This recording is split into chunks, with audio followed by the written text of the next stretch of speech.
दोस्तों नमस्कार। Colonel Ajay CO Ajay astro money group first global astro finance digital channel से आपसे मुखातिब होता हूं। आज 2 अक्टूबर सन 2023।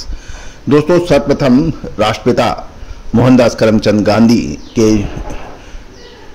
गांधी जयंती के शुभ और पावन अवसर पर मैं पूरे चैनल की तरफ से राष्ट्र को बधाई देता हूं और शुभकामनाएं देता हूं। एक अद्वितीय व्यक्तित्व के स्वामी थे श्री मोहनदास करमचंद गांधी जी, और उन्होंने देश को आज़ादी दिलाने में सबसे अहम रोल अदा किया था। और अंग्रेज़ों को जिसकी ब्रिटानिया सरकार जिसकी का राज्य में कभी सूरज नहीं डूबता था, उसको एक आम आदमी के रूप में दक्षिण अफ्रीका और साथ साथ भारत से खदेड़ने का जो उन्होंने काम किया, झुकाने का जो काम किया, मैं पूरे चैनल की तरफ से राष्ट्रपिता को भावभीनी श्रद्धांजलि और अर्पित करता हूं। आज के एपिसोड में हम चर्चा करेंगे हल्दी के बारे में। गौरतलब है कि फ्राइडे को यानी शुक्रवार को हल्दी के NCDX वायदे बाजार के अंदर एक अच्छी रिवाइंड आई, और ये महत्वपूर्ण ये भी है कि लगभग पिछले 6 सत्रों से हल्दी के भावों में लगभग 17.5% की गिरावट आई थी, और ये शानदार रिकवरी एक फ्राइडे के सत्र में देखी गई।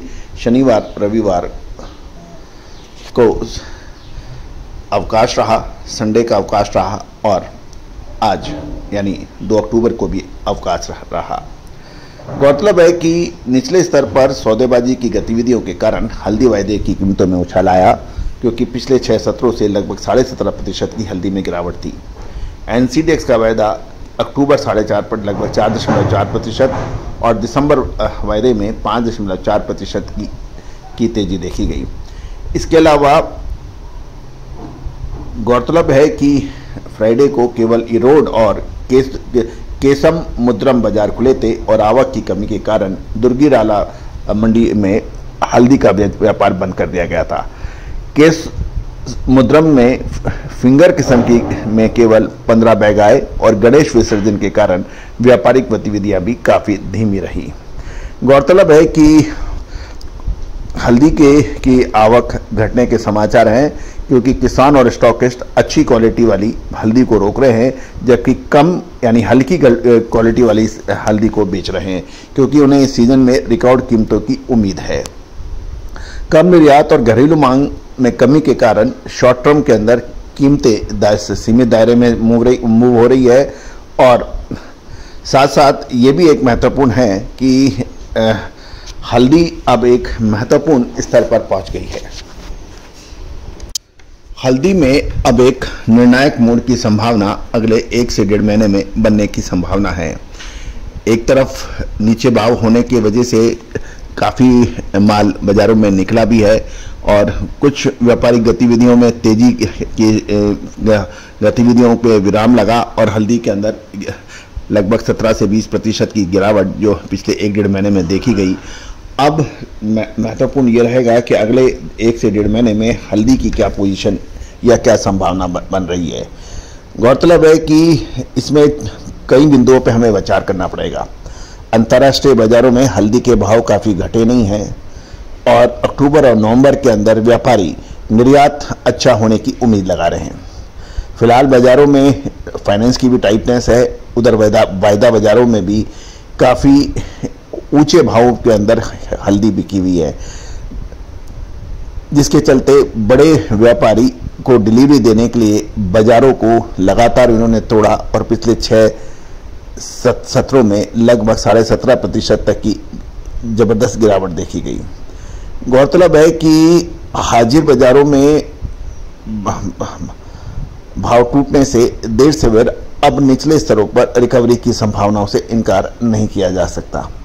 गौरतलब है कि हल्दी का उत्पादन के बारे में व्यापारियों का अनुमान है कि ये 55 से 60 लाख बोरी के आसपास होगा, जबकि घरेलू खपत और निर्यात की मात्रा इससे अधिक होगी।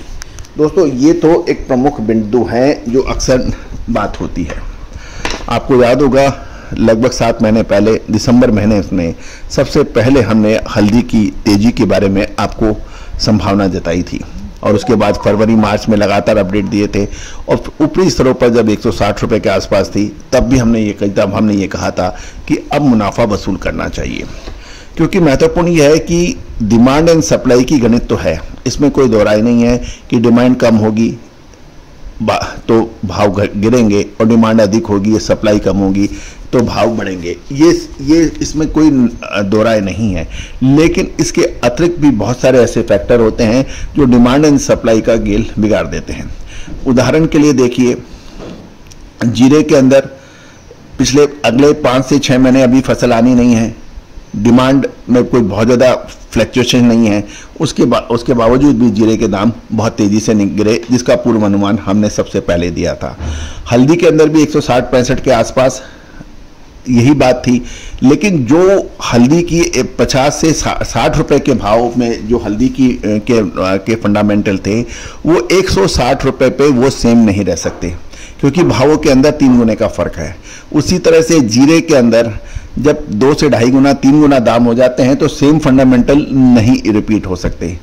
फंडामेंटल तब रिपीट हो सकते हैं जब आप निचले स्तर के ऊपर कोई माल खरीदते हैं जिसमें नीचे जाने की संभावना बहुत अधिक हो जाती है।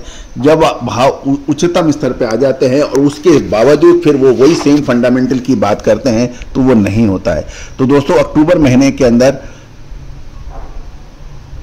इन भावों पर क्या माल खरीदना चाहिए या बेचना चाहिए, आगे क्या होने की संभावना है, हल्दी की विशेष रिपोर्ट के लिए संपर्क करें।